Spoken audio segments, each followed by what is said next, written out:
Cali X, and it is Monday, and I'm here with D-Style Boxing HCPX. It is Monday. How you feeling? Fresh new week, D-Style.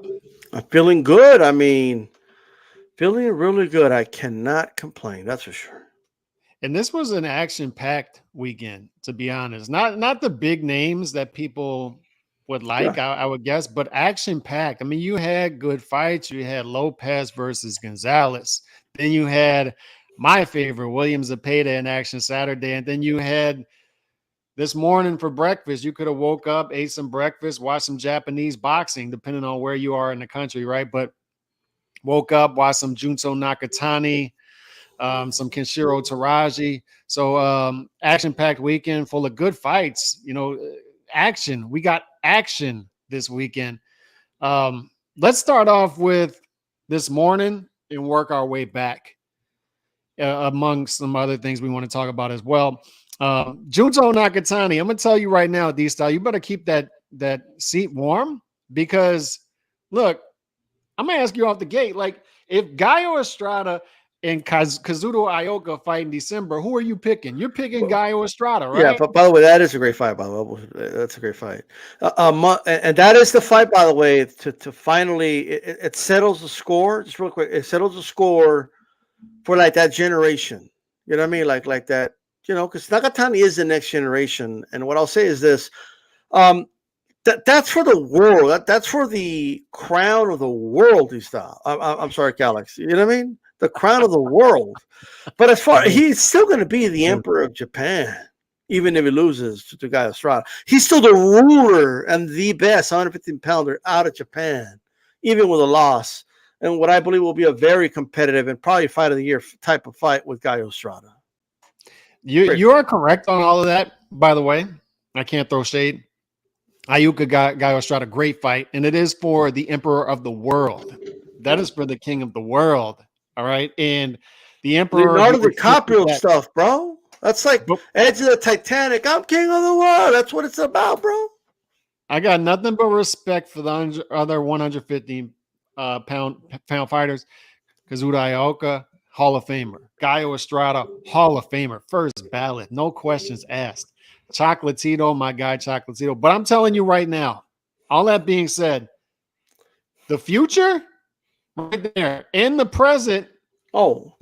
These guys are not beating Junto Nakatani right now. I'm telling you right now. Junto Nakatani fights Gallo Estrada next. Junto Nakatani wins. Junto Nakatani beats my guy Chocolatito. Junto Nakatani beats Kazuto Ioka for Emperor of Japan. Keep the seat warm for Emperor of Japan because Junto Nakatani is that guy. You watch him fight today, wins all 12 rounds, knocks his opponent down 3 times. He made the Mexican fighter. I want everybody. The Mexican fighter spit out his mouthpiece in order to stay in the fight. This wasn't, bro. He destroyed your guy Maloney. Junto Nakatani. Show him respect. Put him in your top 10 pound for pound list right now. We need to put a stop to this right now. Let me just say this right now, really quick. First, the disrespect to even suggest. To even put him in the same breath as Gallo Estrada is blasphemy to me. You know what I mean? Gallo is el gallo. Like Gallo is a top dog of this division. Okay, he's he's a top dude. He runs 115 pounds. Okay, true. So whenever you speak about him, you always refer to him as Gallo, Mr. Gallo Estrada every time. All right, that's number one. Mr. Second, Estrada. When you talk about the Emperor of Japan, Ioka. He's just got bigger fish to fry, bro. He's got bigger issues. He got bigger fights to do than Nakatani. Nakatani is a sit down. And if Ioka feels generous, he might just hand him the crown. You know what I mean? Like, you know what? Here you go, kid. I'm gonna go retire. I'm out. Like if he's lucky, right? He better do it that way. I'm telling you, he better do it that way because Junto Nakatani is sending. He is sending Kazuto Ioka to hell in a handbag. And that's all due respect to my guy. That is not the way you speak. He is knocking him out with a body shot. Look at this. If you speak like that, let me tell you something, bro. You speak like that in Japan, they'll take your tongue out. Look at it talking about Ioka like that. You know what I mean? Taking to hell. Well, like, what's going on over here? All right? This ain't no WWE, JR. It's going to hell. That's not what this is. Ioka would give this guy a boxing lesson, bro. That's what would Oh, happen. come He's on. too young, bro. It'd be like Floyd Canelo all over again. You know what I mean? He'll take him to school. Well, what do they call schools in Japan? That's where he's gonna take him, bro.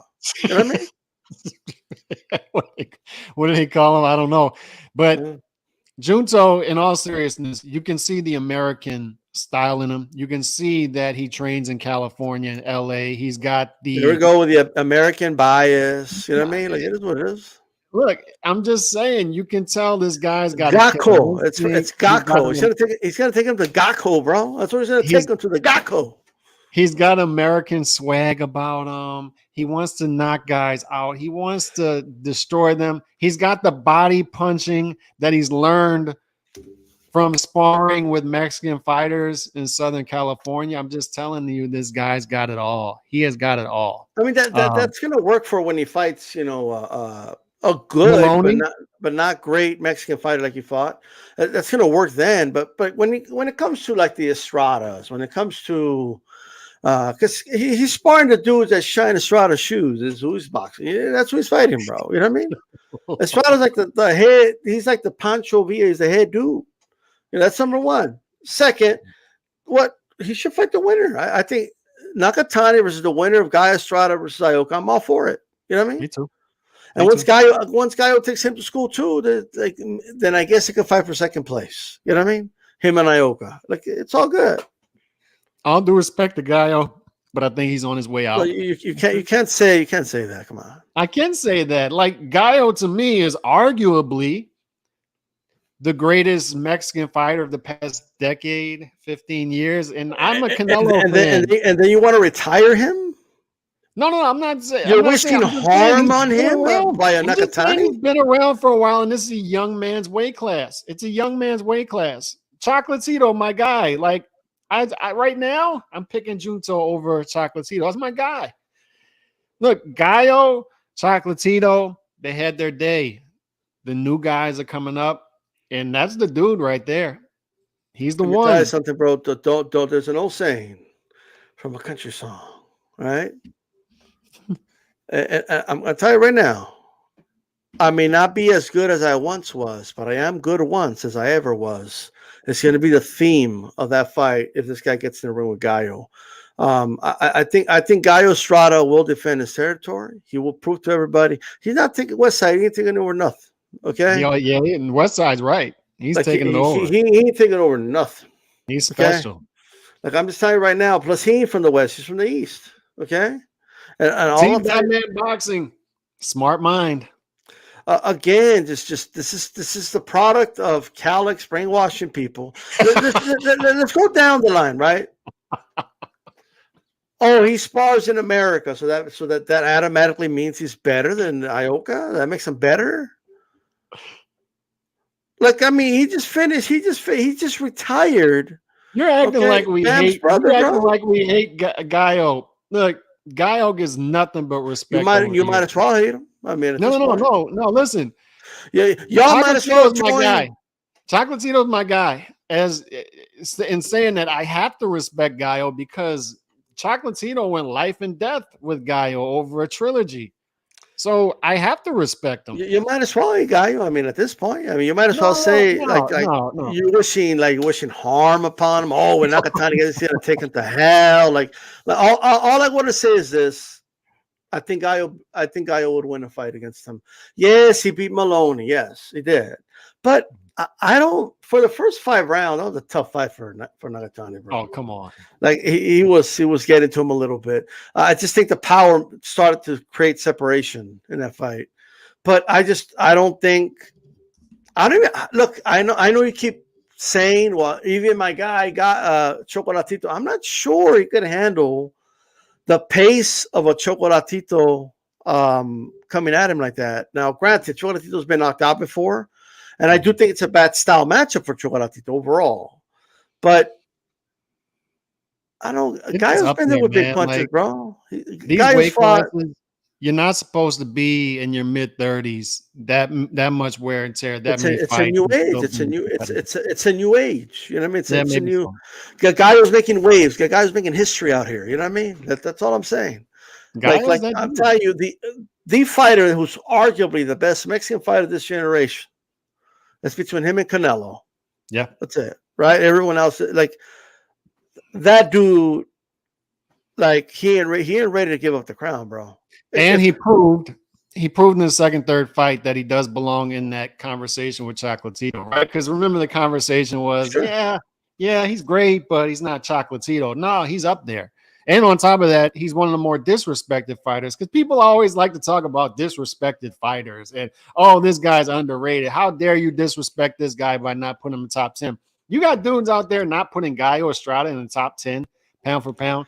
Yeah, I'm just saying. Now, as far as Mantis, I know he's saying, well, what do you mean he's might be better than Canelo? Granted, I personally put Canelo above him, just for Me the too. record. To address that, me too. I'm just saying, Yeah, it's there's a arguably debate. like It's an argument, and it's a debate. It is. It's a debate, and we can't just stop that. Like stop at, oh, he lost to so and so. A lot of greats lost to, like Duran lost to dudes he probably shouldn't have lost to. Like it is what it is, bro. Like losses happen. Like you know what I mean? Like I'm not saying we can't factor them in, but it can't be the end all be all, like, of everything. You know what I mean? Mm-hmm. But and Gallo's in a tough division. It's a very competitive division. You know what I mean? It's a stacked division. But I got Gallo beating Nakatani if that fight ever happens. And you're going to have to give an apology to all of Mexico, Calix. I will. All of Mexico. If that fight comes off and Gallo beats Junto you're going to have to sing Cerrito Lindo, like okay, like live on the air once the fight happens, once he beats Nakatani. I will. If that happens, I will do it. Kenshiro Teraji, I think at this point I got half my pound for pound list.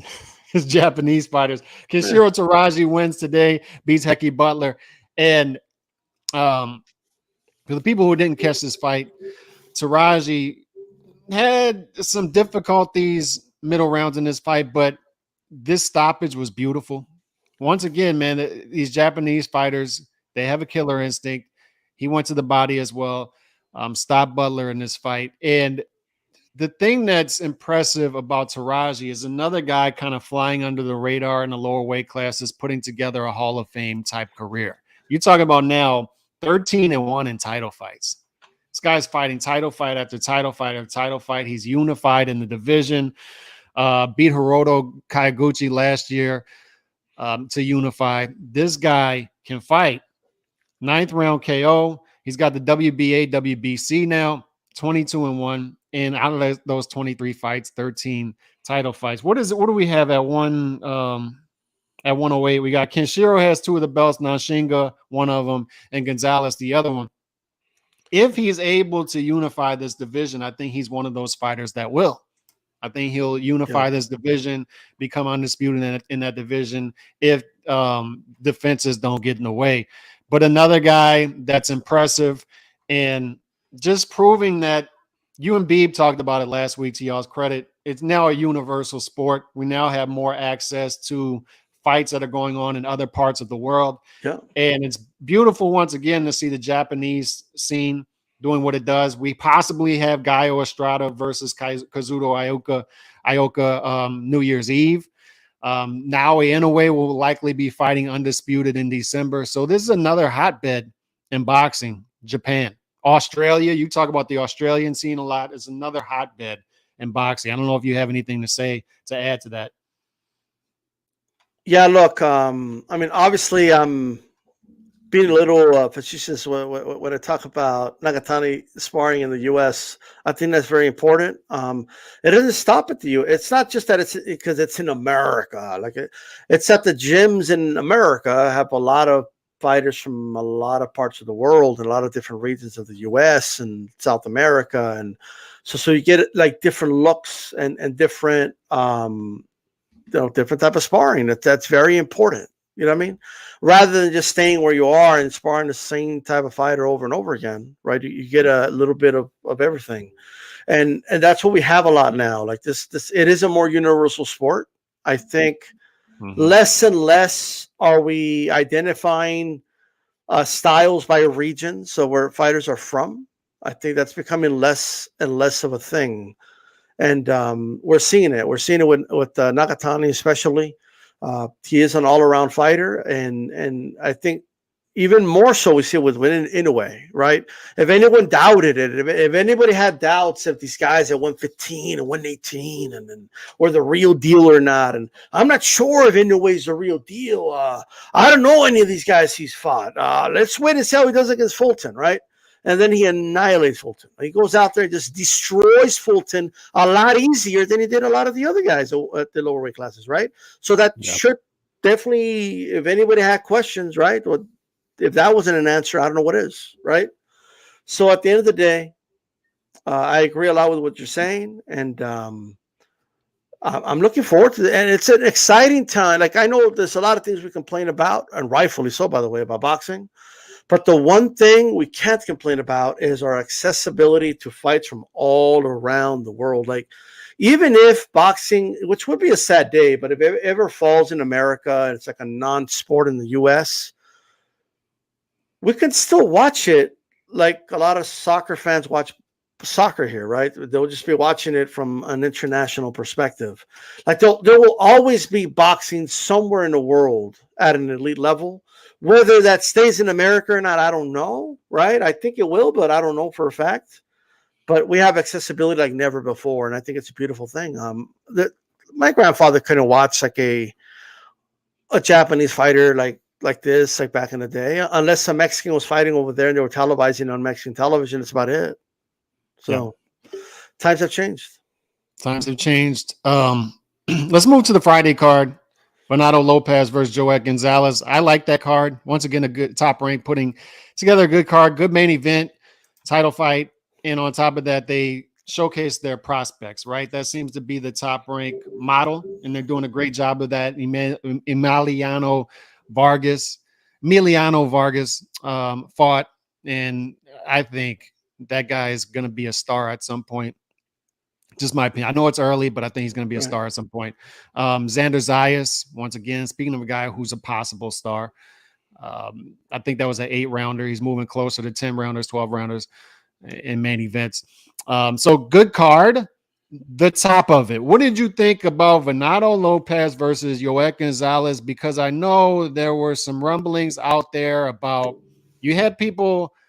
It was one of those fights where you had people with strong opinions on what their scorecards read, because some people were saying the ESPN guys are giving Yoet too much credit. Then you had some guys saying, oh, no, the judges' scorecards were right. It really was a wide decision. And then you had some people in the middle. But for the most part, people were pretty strong on what they felt their scorecards read. And just, I'll give mine full transparency. I thought Bernardo Lopez won 7-5 on my scorecard. I thought he won a fairly close decision.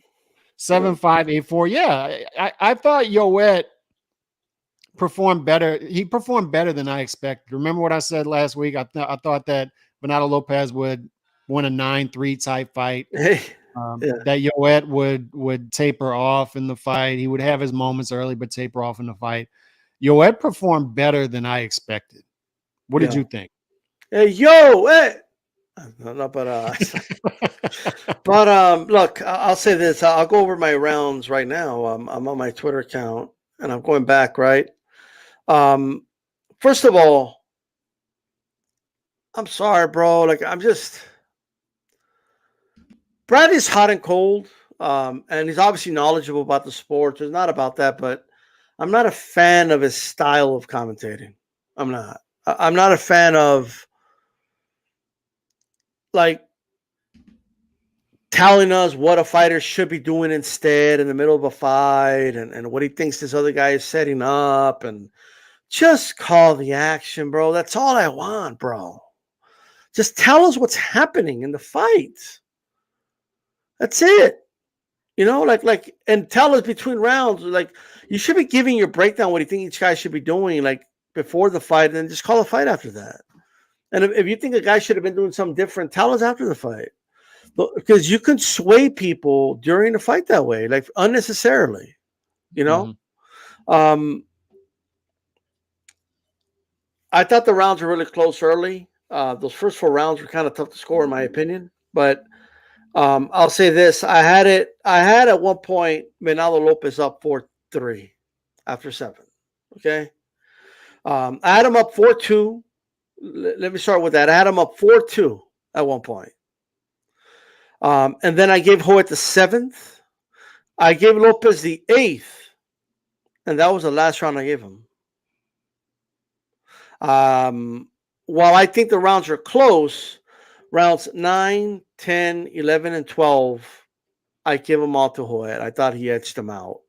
So Hoyt, you had Hoyt Gonzalez winning the fight. Yes, I had Hoyt Gonzalez winning 7-5.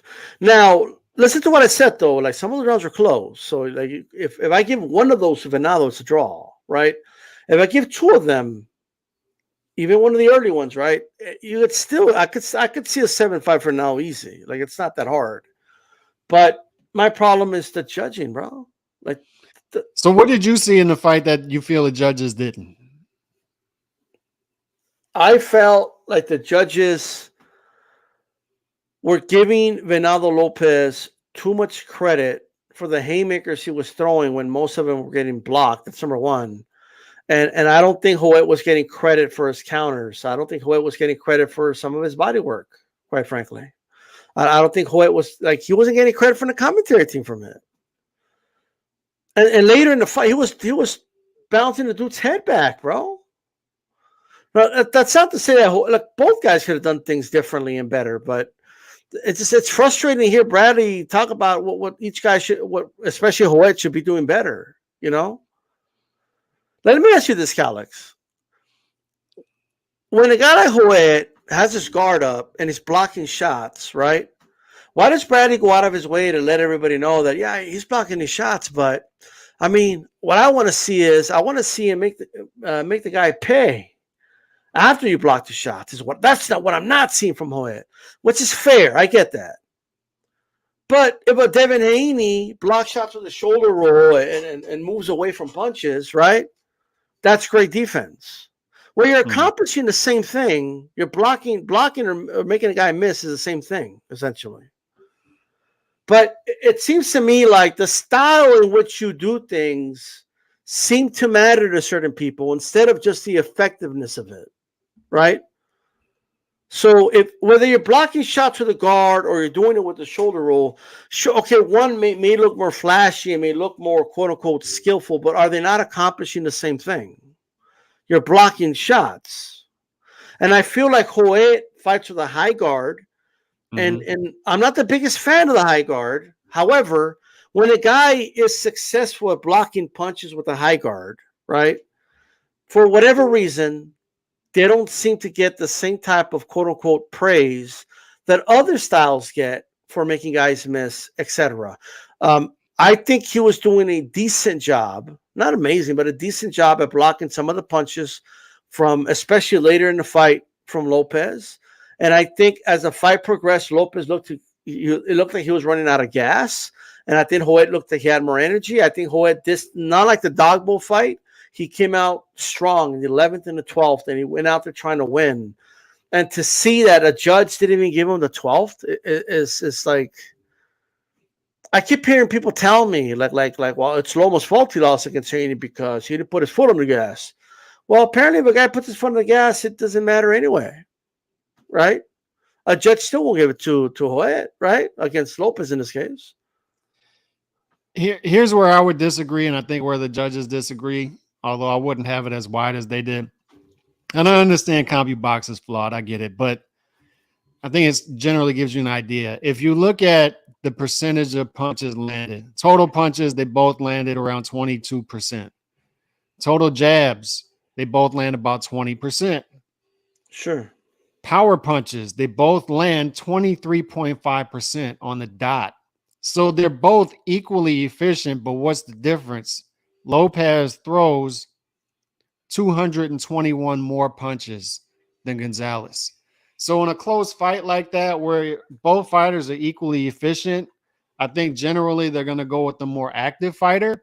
And on top of that, it's tougher to be efficient when you're the more active fighter, when you're throwing more punches. So I think, to me, I'm watching the fight and I'm like, Gonzalez looks better than I expected.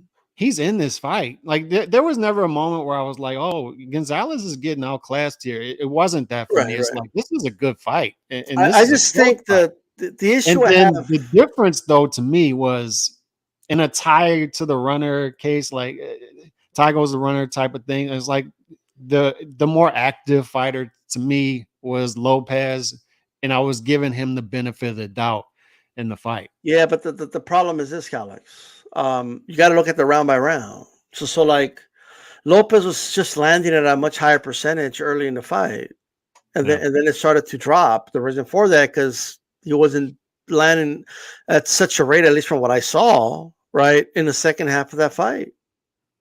Like we got to look at the round by round here. Like there's rounds where Lopez landed at a very high percentage, and it kind of evened out for him, but he was running out of gas towards the last four fights, in my opinion. And if I look at it round by round, I feel like Hoyt won this fight. If I look at it round by round, it's. I think Lopez had some really good round. Like round 8 was a really good round for Lopez, right?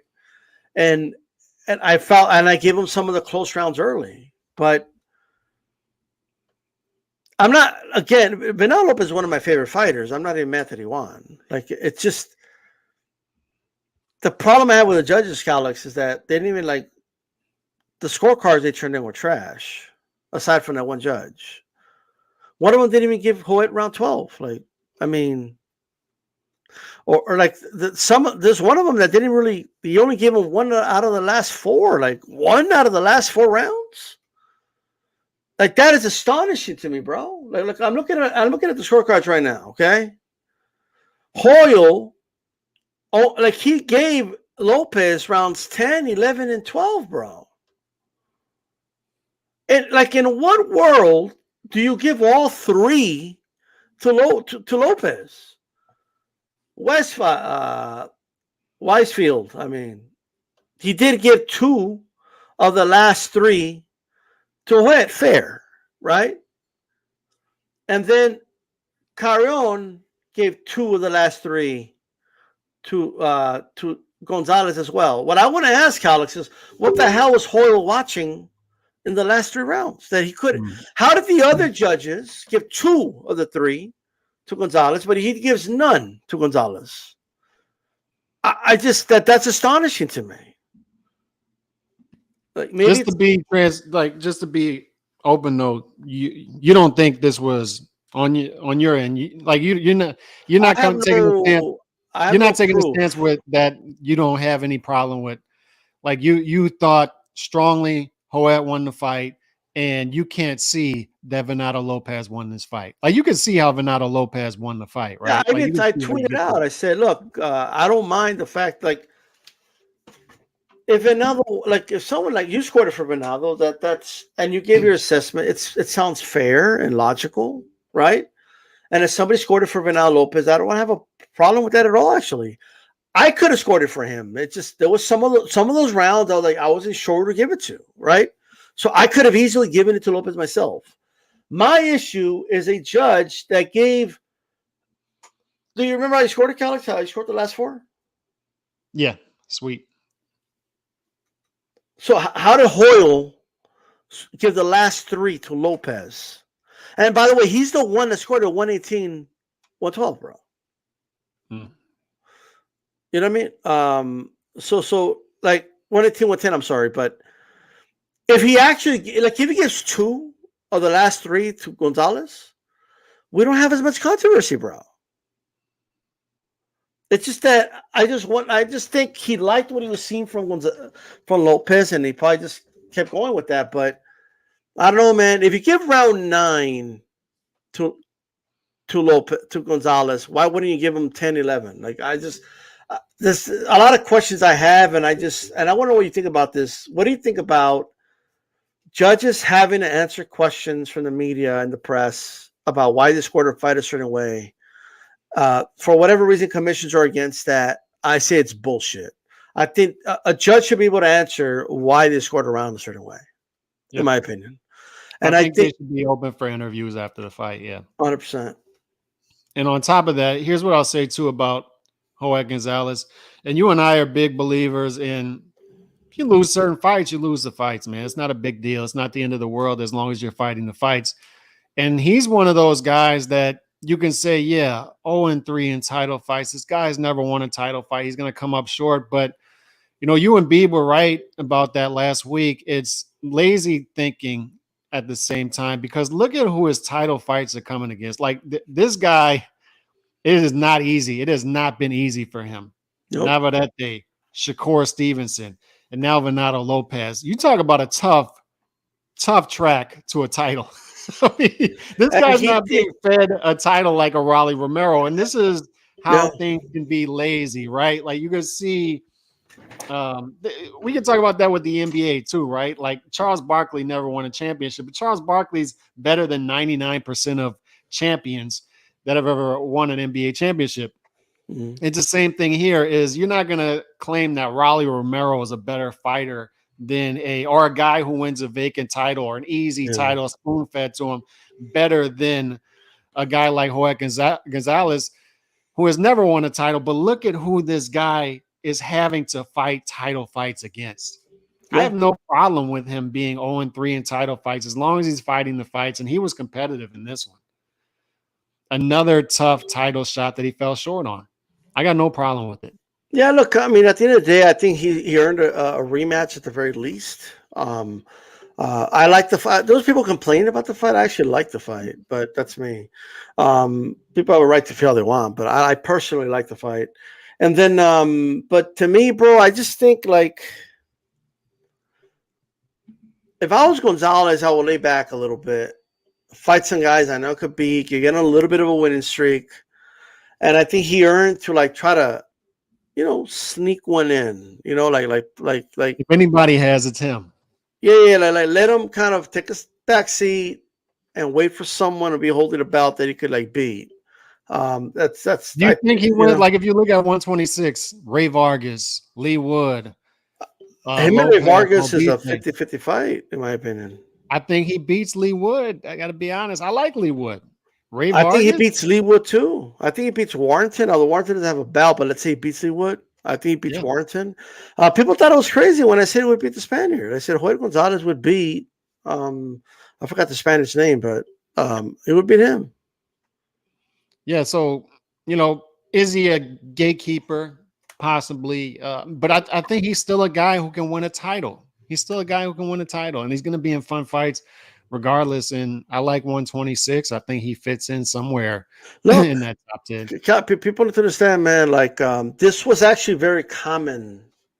Guys having multiple cracks at the belt and winning it in their fourth, fifth attempt was more common back then when there was only one champion or two champions. Mm-hmm. It's less common now because they have all these titles to pick from. You know what I mean? And vacant belts and interim belts, and there's easier ways to get belts, right? And unfortunately, not everyone gets those. Like Joel, for example, not everyone gets that easy route. Who else didn't have an easy route? Lascano didn't have. Lascano had to fight Jose Luis Castillo for his title shot. You know what I mean? Yeah. So everybody think, but Juan Lascano was never a world champion. Yeah, look who he had to fight, bro. And then you look at Rocky Juarez, who was a good fighter. Yeah. Yes. You have to fight Chris John and Barrera. And then did Rocky Juarez ever get a title? Did he ever win a title? And he got like 7, 8 shots, and they were all tough. They were all tough. Some people argued he won some of those. It was just some guys just end up getting the wrong end of the stick. It is what it is, right? And that's the sport of boxing. It is, but it's up to us, right, to understand that as fans. Let's have perspective on these things. Like, don't be so like, he won title, he didn't, so therefore, like, no, that's not how it works, right? Raleigh Romero, let's put perspective on how we got the title. Like, it is what it is. Yep. Like, I think Joel could move up to 135 and beat that dude that was putting hands on Romero, to be quite frank. Okay? Ismael Barroso. Put respect on Ismael's name. and I hope they give that guy at the very least, give him a payday or something, bro. Remember when Ryan was saying, I'm going to do this for Barrosa. I'm going to knock out Raleigh. Like, I don't think that dude cares if you knock out Raleigh for him. Like, he wants a payday. No. He wants to take care of his family, bro. Like, he don't want a fight dedicated to him. Like, but look, at the end of the day, I think Hoet's a good fighter. I think Hoet, um, he always shows effort and he always puts on a good performance, right? And that's why he's been getting these shots, you know. But hey, he should put his head down. Look, it took Jersey Joe Walcott. It took him 5 cracks at it, bro. 5, okay, to finally become heavyweight champion of the world.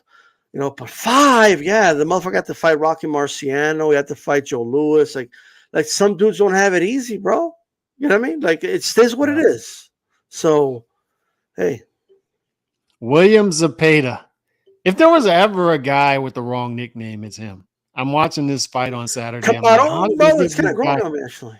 How did they give this guy the nickname Shrimp? They have met like Yeah, this. it's in This Spanish dude right here.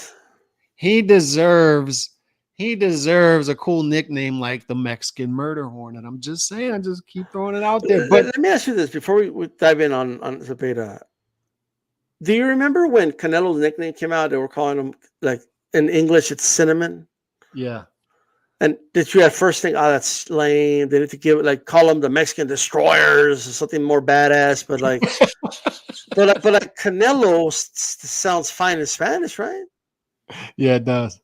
Yeah. You're right. Mexican Destroyer is pretty cool though. Zepeda now 29-0 with 25 KOs. Yeah. This guy right here, D-Style, I'm telling you. I'm watching him fight Saturday night, and I'm like, there's still like they gotta be doing something wrong promotion-wise or something. There's some sort of disconnect because how is the most entertaining fighter in all of this sport, in my opinion, fighting in a ballroom?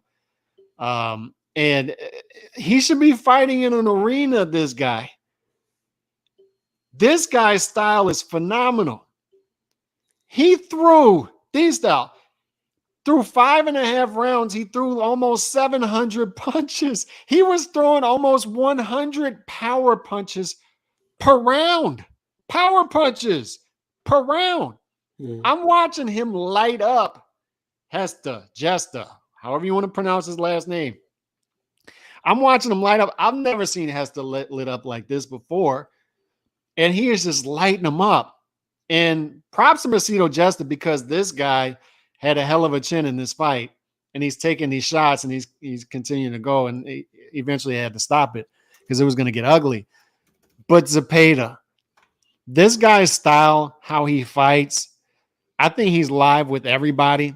I'm asking the question, is he a top 3 lightweight right now? And what I mean by that is, do you think he's one of the best 3 lightweights in the world? And I do. Like, I think he has a style that's going to give everybody problems.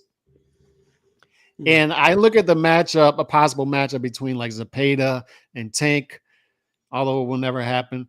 Zepeda and Devin Haney, if Devin Haney was still at 135. I think Zepeda would send Ryan Garcia to hell if he was still at 135. I look at these possible matchups. Even Lomachenko, if Lomachenko came back, I think Zepeda's live with all of them. Am I too aggressive with my appreciation for William Zepeda at this point? Should I pump my brakes a little bit? Here's what I'll say. I think I agree that Zepeda is a very exciting fighter, action fighter. I will even go as far as to say that he should be an action star. And I think there is a disconnect between what the promoters / networks, right, in creating those action stars like they used to, right? And I don't know, man. I think sometimes people just forget working formulas, or they forget that there's different formulas. So I think the rise of Mayweather and how popular he became and how many papers he sold made people believe that that's the route we need to go. Oh, we need defensive wizards and bad guys and you know, and people that everybody wants to see him get knocked out. That's what's going to sell. Like, look, and I'm not saying there's not a market for that. There is. There's always going to, but what I'm saying is different markets for everything. Zepeda should be looked at as like this generation's like, and he could be more, by the way. I'm not saying he's not a winner, but like his bottom end could still be like an Arturo Gatti, right? Mhm. Where you market him in a way where it doesn't matter if this guy wins or loses. It doesn't matter if he becomes a world champion or not. You're gonna tune in because you know what you're gonna get when you buy a ticket to fight Zepeda. Like you know what you're gonna get. You're gonna get an action fight. You're gonna get your money's worth, whatever it is you pay. You're gonna watch this dude. Okay, like that. End of story. Now, granted, your question is he top 3? No. So, and here's why. I just have to be honest. As much as I like Zepeda, I don't think he beats Tank. I don't think he beats Shakur. I don't think he beats Loma. And I already named 3, so that already puts him out. I don't. There's some other guys I question if he could beat or not. Right? You know what I mean? Oh. Well, let's look at the whole division. Like, do you think he beats? He beats Isaac Cruz. Like, and you know, an interesting observation for me. I mean, I was about to say Isaac Cruz, but do you really think he beats Isaac Cruz? Like, do you think? Do you think he's going to be throwing 100 punches around? Yes. With the pit bull, when the pit bull lands those shots, bro, like when the pit bull lands clean, you think he's still going to be throwing 100 punches? I don't think he's going to be throwing 100 punches around. Yes, I do. It's not that type of style that would thwart the 100 punches per round. You know what it would be? A Shakur Stevenson type of style. Shakur is the type of guy that would be able to limit that punch output from, say, drop it from 100 to 60. Something I agree with that. Yeah, for sure. But Isaac Cruz is not going to do that. And Isaac Cruz is going to lose that fight. I'm so confident he would lose that fight. And I would go as far as to say, an interesting observation I have is the guy that they want so badly Isaac Cruz to be, the guy that the PBC is pushing Isaac Cruz as, that's William Zepeda. I don't think he beats Haney. I don't. You don't think he beats? You don't. I disagree. I don't think. And that's all due respect to Haney. You know, I like, but I think. Does he beat Morataya? Zepeda beats Haney. I do. Does he beat Morataya? Yes. At 140. I'm not sure, bro. I'm not saying he doesn't. I'm not saying he doesn't. By the way, that's a hell of a fight. Does he beat Frank Martin? Yes. I'm not sure he beats Frank Martin. I mean, I'm just saying. Like, I know Frank Martin's public enemy number 1 right now, but I'm not confident he beats him. Does he beat Jermaine Ortiz? Yes. I would favor Jermaine Ortiz. Oh my God! Come on, put respect on Zepeda's name. Come on, I mean, does he beat Cambozas? Yeah. I would favor him against Cambozas, but are you confident? Are you 100% he beats him?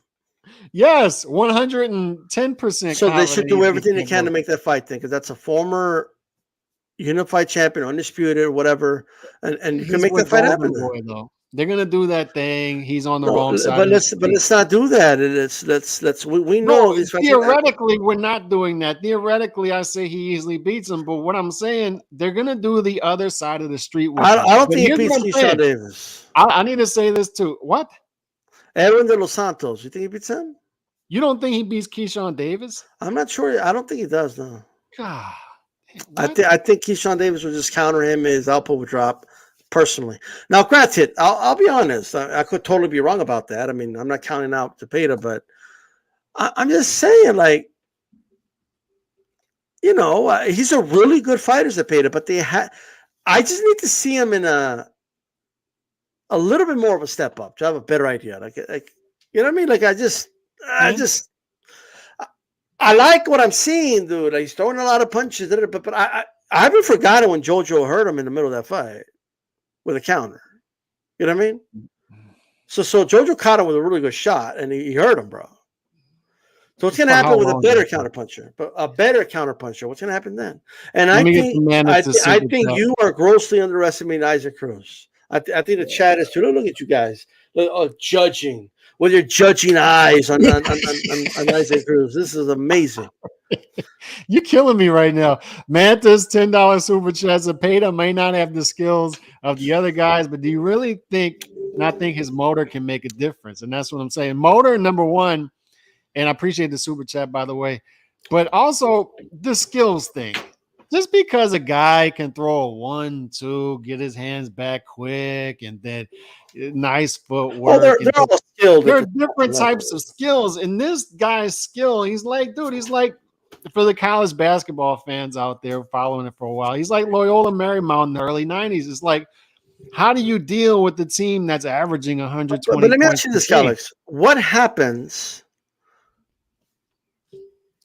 when that doesn't work? Trying to overwhelm the guy with a lot of volume.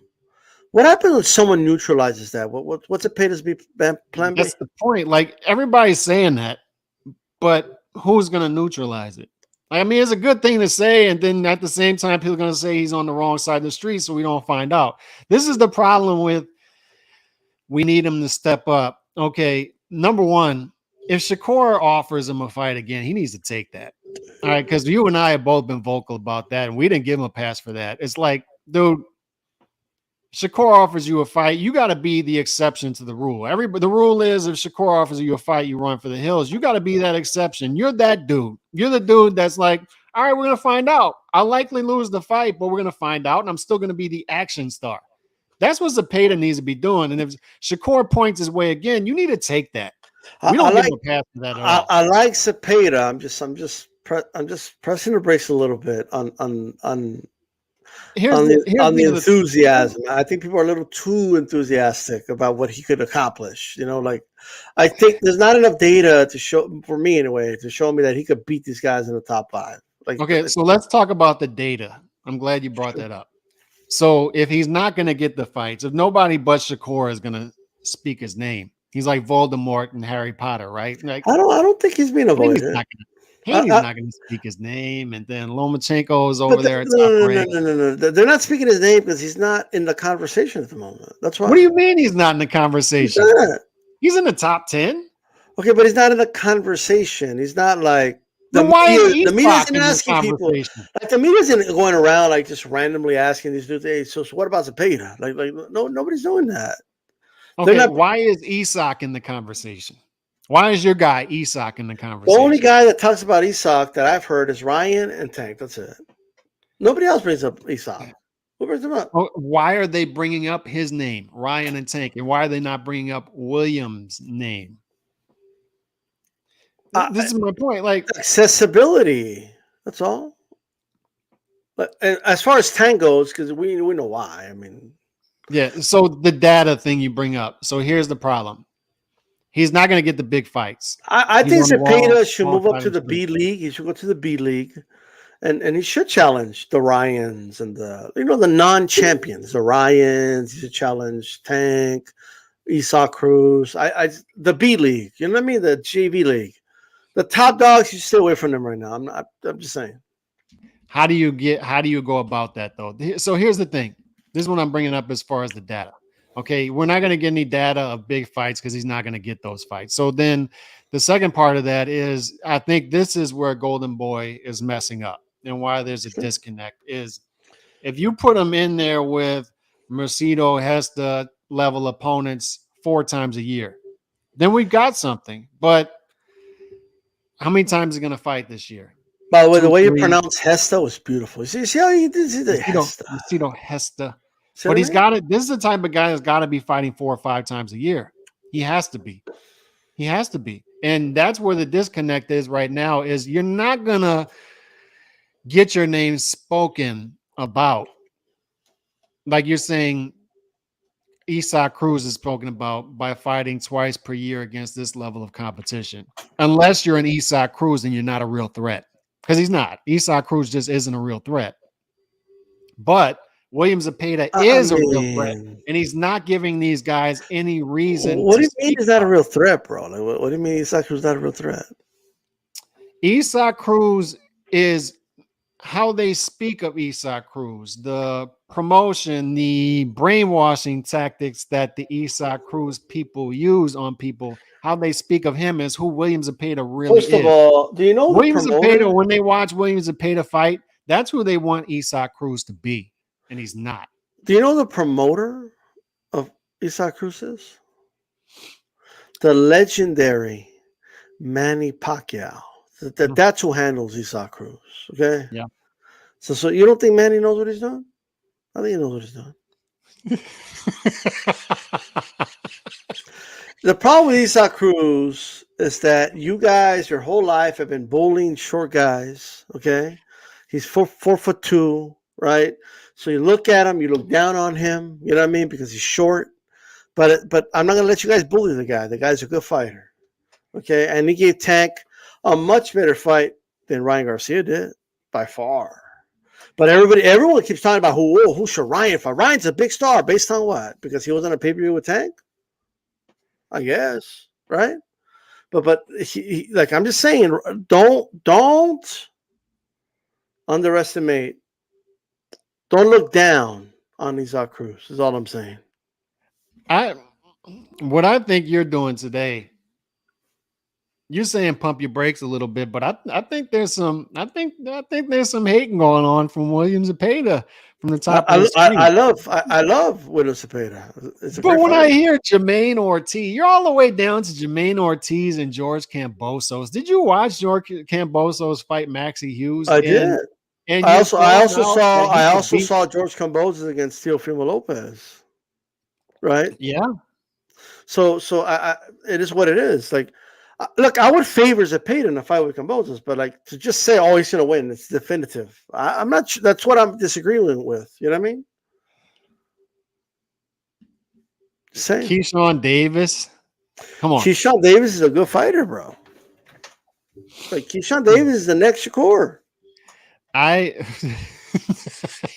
Put that out there right now. Based off of what? What data do you have on that? My eyes. And my eyes tell me that William Zepeda's style gives everybody problems. I think the guy who can, honestly, I think the guy that could deal with it the best would be Shakur. I kind of disagree with people when people say, the more I watch that, pressure would give Shakur problems, a pressure fighter. I kind of think it would be more of a mover, more of a boxer that would give Shakur some more issues. Yeah, but good luck finding someone's a better mover, right? True. But you're right. Here's the thing. Let's go back to Haney. You think he beats Haney? I do. Stylistically, I think Zepeda beats him. I do. I don't think that jab and hold style of Haney, and he's going to speed Haney up. And Jojo Diaz sped Haney up. Linares sped him up. Lomachenko certainly sped him up, and I had Lomachenko winning the fight. And that's not to detract on Haney at all, but I just think that Zepeda has a style that's all wrong for Devin Haney. I think he would be too overwhelming for Devin Haney. Devin Haney is not going to knock him out. Let's be honest for a moment. He's not going to chop him up. You weren't impressed with what Jermaine Ortiz did by beating Jamal Harry and arguably, could argue, beat Lomachenko? Yes. So in what world is it like too beneath Zepeda to bring up Jermaine Ortiz? Fair enough. Like I just, a good fighter, but here's the problem with that. Jermaine Ortiz can even comfortably make 135 anymore. Well, that's a different. Obviously, if he can't make it, he can't make it. But look, I like Zepeda. I just think I want to see a little bit of a step up here, and I don't agree that there's no step up. I think that they could. First of all, he's with Golden Boy. Hoping they could do a fight with Ryan, right?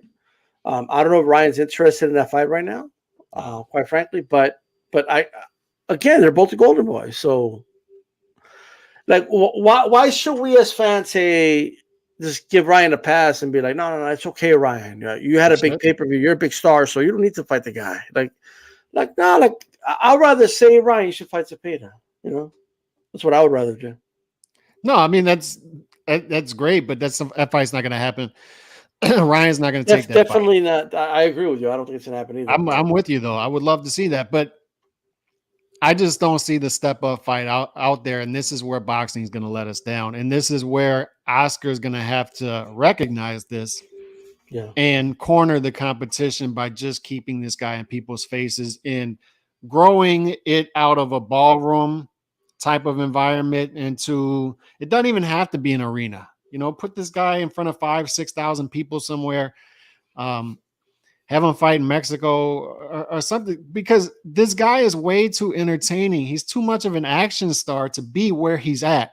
He's in some more sort of weird zone right now to where, okay, he's not action star, because an action star, more people need to be showing up to his fights. Yeah. And that's not happening.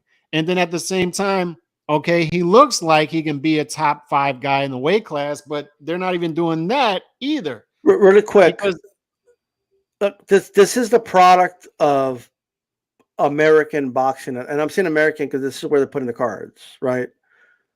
For whatever reason, bro, and a lot of fans don't want to accept this, and I get we all love our sport, but in order to fix a problem, we have to acknowledge that there is one.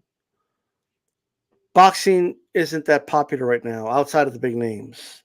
So when they put on a boxing card, and you have an exciting fight like Zepeda, a guy like this in the 90s, early 2000s, even like around 2013 would have been selling out arenas somewhere, right? But they're not doing it right now. So Golden Boy, it's on them. They're the promoter. They have to find a solution for that, right? mm-hmm. But I think it has a lot to do with that. Like we would say the same thing about the Tower in Inferno, right? Yeah. Fondura, him and Lubin fought in a practically empty arena, bro.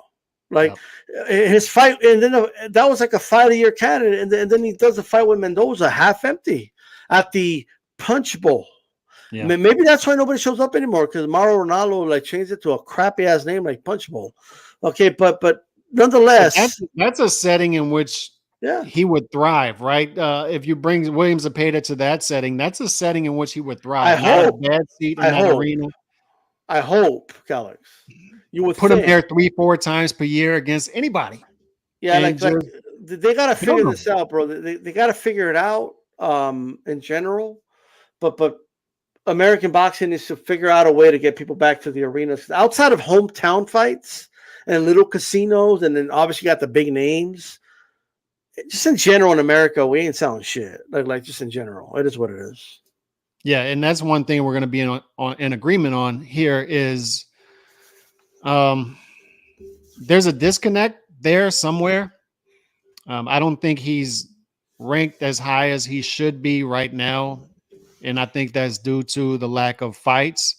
And also, he should have more people showing up at his fights. And I think they need to build him somewhere.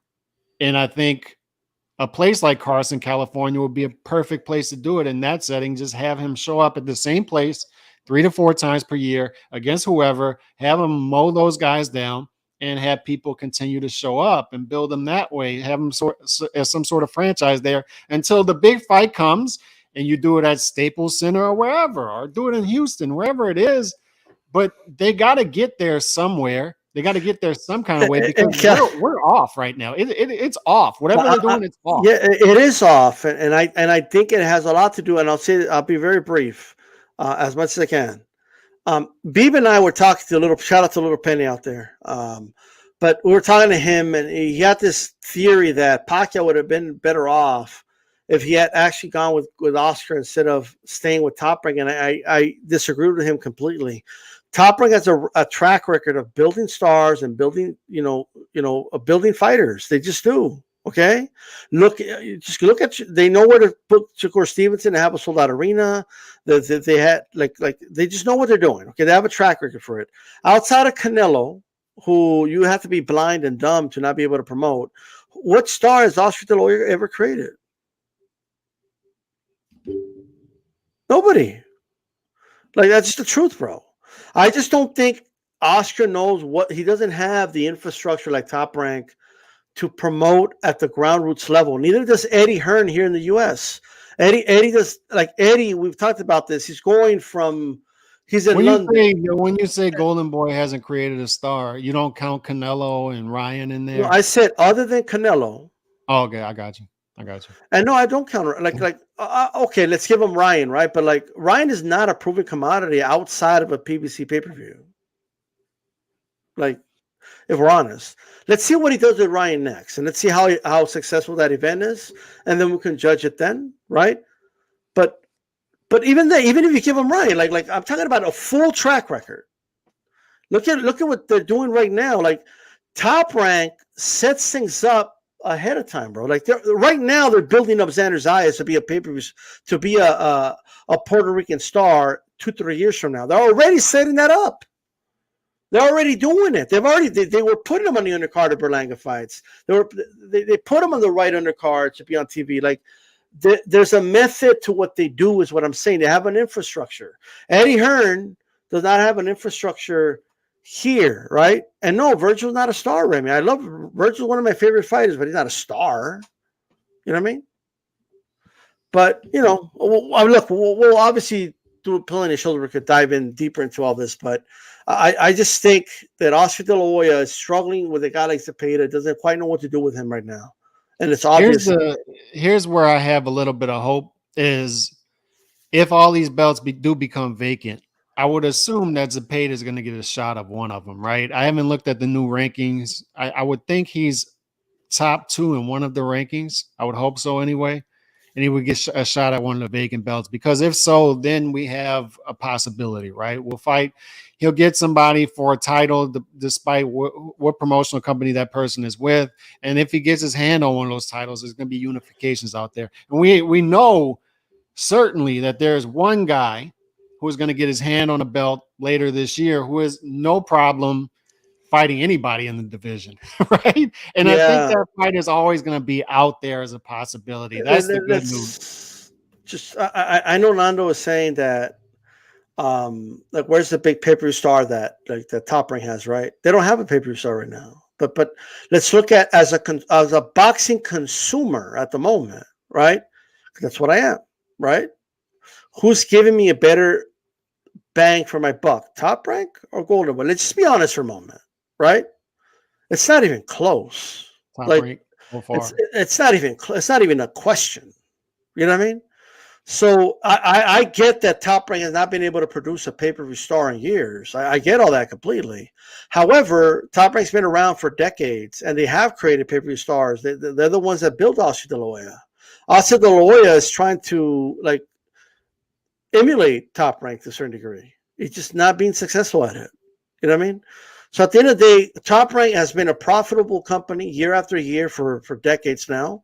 Okay, they've built stars from the ground up. They're like like how the Marlins used to do it, when they would win World Series. Okay, and PBC has a little more of like a New York Yankee style where they just buy out the stars. You know what I mean? Like PBC didn't build Canelo, they didn't build Crawford, but they have them under they kind of got them like the New York Yankees do, right? So my point is this, all right? And in fairness, they did build Tank, but all I'm saying is that at the moment, compared to Top Rank, Golden Boy, like it doesn't have the infrastructure. And dare I say that if Camarón Zepeda was with Top Rank for the last 3 years, I think Zepeda would be in a better place, in my opinion, in terms of visibility. That's my opinion. Possibly so. I would also say I do enjoy the smaller Golden Boy cards as well. I just here's with Zepeda, I want to see activity. I want to see 4 times per year, because the reality of the situation is he's in a division that just doesn't have the zone fighters in it. It's not going to have those Golden Boy and Matchroom fighters in it, right? At 135. So he's sort of boxed in, and he's not going to get those fights. And I'll just go back to it. Shakur calls his name again. You got to go for it. Other than that, you got to be fighting 4 times per year. Don't even concern yourself with who it is, right? Just get the dates, and then have a place where you're going to build this guy. Like, this is the place we're going to go. We're going to keep going there. We're going to keep going to that well and get him in front of as many people as possible, because an Action Star, the beautiful thing about the Action Star is you have a huge safety net. If he loses, he loses. But He doesn't have a title. He doesn't have a title. Who cares? we're in the social media. Where's the promo from the zone? Like 100 punches around, doesn't stop. He's a buzzsaw. Boom, boom, boom, boom, boom. They're just showing like him destroying dudes and landing 4-5 punch combinations. Doesn't stop. Don't blink. Come on, Zepeda. Like whatever. Like the weird thing too, D Style, is you can't even blame he doesn't speak English, none of that, because you're supposed to have the Mexican built-in fan base. That's supposed to be there. Yeah. And you got a Mexican style, right? If anybody ever fought like an entertaining style, it's him. I just think, bro, like I'm watching this Saturday night. I'm like, how is he in a ballroom? It kills me. How is he in a ballroom? A Mexican Independence Day in a ballroom. It's unbelievable to me. However, look at Corpus Christi. It was more lit, right? Like it is what like Top Rank just knows what they're doing, bro. Like I'm just saying, like they know what they're doing. So look, just because a lot of Mexican Americans watch boxing, but the reality is they still need to know that this is fighting. It's up to the promoter and the network to put it out there. You know what I mean? They haven't done a good job.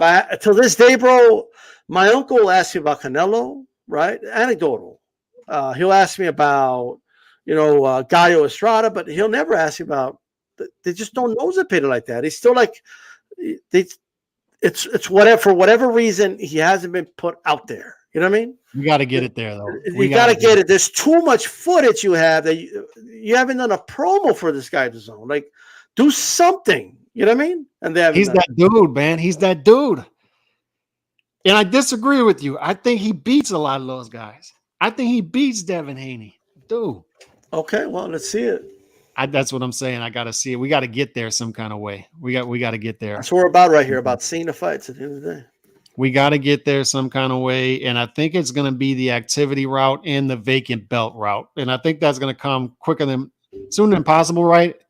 And you and I are both in agreement on this too, is Shakur calls his name again, D-Style. You got to take that.